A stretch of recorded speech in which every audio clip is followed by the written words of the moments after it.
Très spéculative, très volatile. Les crypto-monnaies à vocation de système économique, généralement, vont rentrer en bourse seulement une fois que le système il est stable et fonctionnel.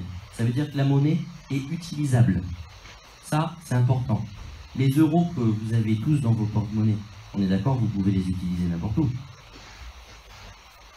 C'est simplement cet aspect-là qui donne la plus grande valeur à l'euro que l'on a.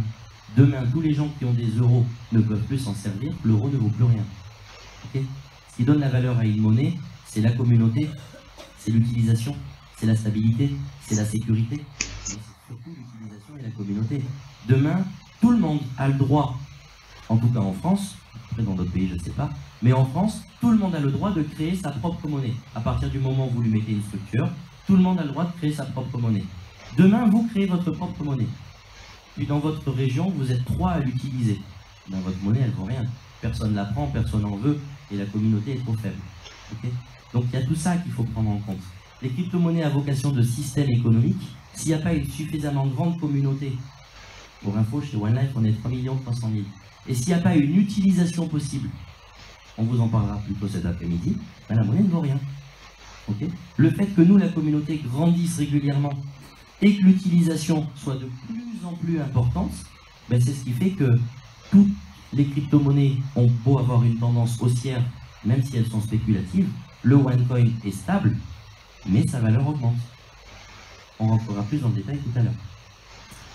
Ça, c'est une des très grosses différences dont on en parlera aussi plus tard, mais qui va avoir un impact énorme sur les années à venir.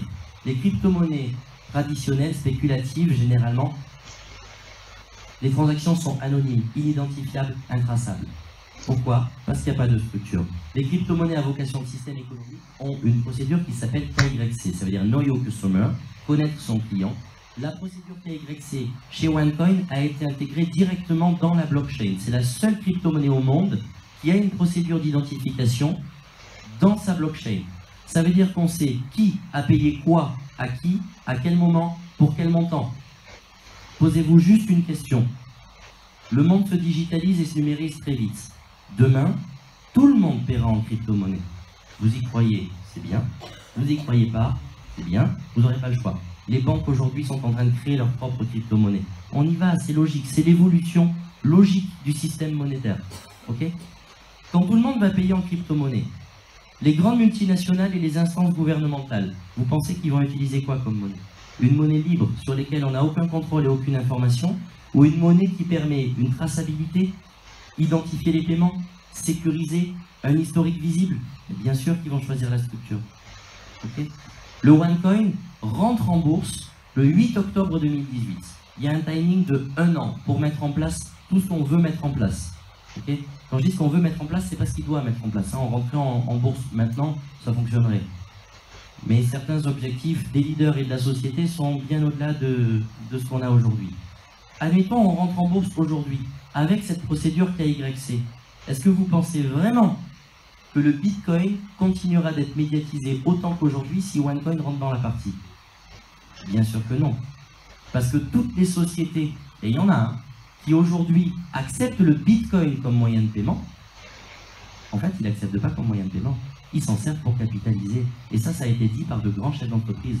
Oui, on se met à la page, l'économie se numérise, on accepte le Bitcoin comme moyen de paiement. Oui, mais ils acceptent le Bitcoin comme moyen de paiement, pourquoi? Parce qu'ils encaissent des Bitcoins et ils savent très bien que le Bitcoin va prendre énormément de valeur. C'est tout, ils capitalisent. Demain, le OneCoin entre dans la partie. Toutes ces sociétés-là, elles vont dire, mais on prend toujours le Bitcoin, mais par contre, on va prendre aussi le OneCoin. Ah oui, mais on ne sait pas qui a payé quoi à qui, il n'y a pas de traçabilité avec le Bitcoin. Bon, bah du coup, on va prendre le OneCoin. Et plus le OneCoin sera utilisé, plus il prendra de valeur. Le Bitcoin ne perdra pas de valeur pour autant. Il va rester dans la spéculation. D'accord? C'est ça qu'il faut prendre en compte. On est sur 2 catégories de monnaies qui sont vraiment différentes. Après, les crypto-monnaies spéculatives nécessitent des connaissances, des compétences, de l'expérience en trading ou du matériel coûteux pour le miner, c'est-à-dire créer de la crypto-monnaie. Okay? Je ne rentre pas dans le détail. Les crypto-monnaies à vocation de système économique, c'est un écosystème en fait, qui va prendre le relais de toutes les connaissances, les compétences qu'on doit avoir dans le système traditionnel. Ben là, c'est le système qui va travailler pour nous. D'accord ? L'écosystème offre de multiples possibilités. J'ai mis portefeuille, développement, utilisation, partenariat, marketing de réseau, caritatif, technologie, un système éducatif. Le système est autonome. Donc au plus on délègue, au plus on fait travailler le système, au moins on a besoin de compétences et de connaissances. Le système est fonctionnel de façon autonome. Donc les crypto-monnaies, ça c'est pas un fait, c'est plutôt une conséquence. La conséquence de tout ça, c'est qu'on se retrouve avec des valeurs marchandes lobbyistes et des fois pas forcément une très belle éthique sur les crypto-monnaies traditionnelles. Et de l'autre côté, vous avez un système qui est accessible, égalitaire et éthique. Donc j'avance un petit peu. Dr Ruja Ignatova, elle a vu la crise en 2007, la blockchain en 2008, le bitcoin en 2009. Elle s'est dit, bon ok, maintenant j'ai mon idée, j'ai ma vision, on va créer un système. Et elle a créé le système OneCoin. L'écosystème OneCoin, je vous donne la vision. OneCoin, beaucoup de gens quand ils entendent OneCoin et qu'ils commencent à se renseigner, ils pensent que OneCoin est une monnaie. C'est vrai. Mais avant d'être une monnaie, OneCoin, ça a été un projet. Un projet avec une vision. La vision